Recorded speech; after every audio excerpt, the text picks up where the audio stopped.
an old-fashioned Christmas look like to you? Christmas trains?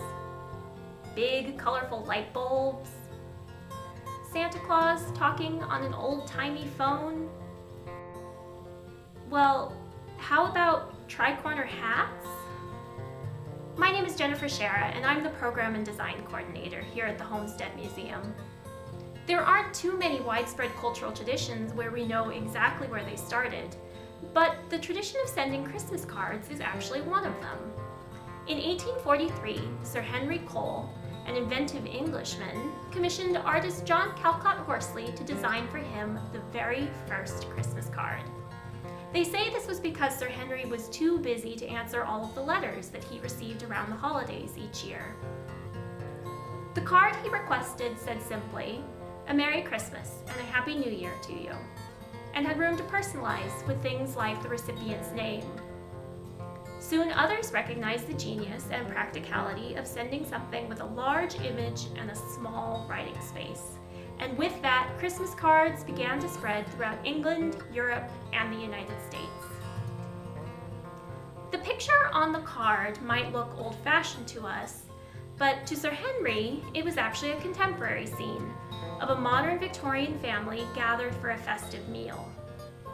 You can recognize the mid-1800s era from the clothing and the hairstyles.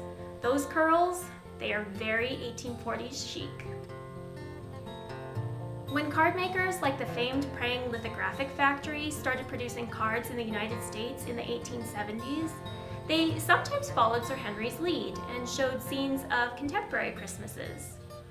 Others used religious artwork, and some chose to recall scenes of Christmas as their grandparents might have celebrated.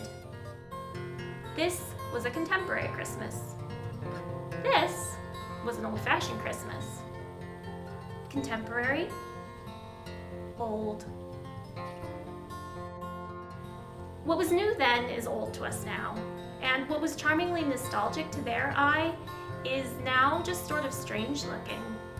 We might be familiar with an early 20th century Santa or even Christmas carolers, but we don't see a lot of American colonial imagery on our Christmas cards anymore. And these people, their clothes look straight out of a production of Hamilton or 1776. But remember, when these cards were being produced around the turn of the last century, the Founding Fathers were about as far away from them as we are from 1900 now. Things are bound to change, even the ways in which something looks old. So what will an old-fashioned Christmas look like in another 100 years? Maybe not a colonial, Victorian, or even 1920s image. A Zoom Christmas?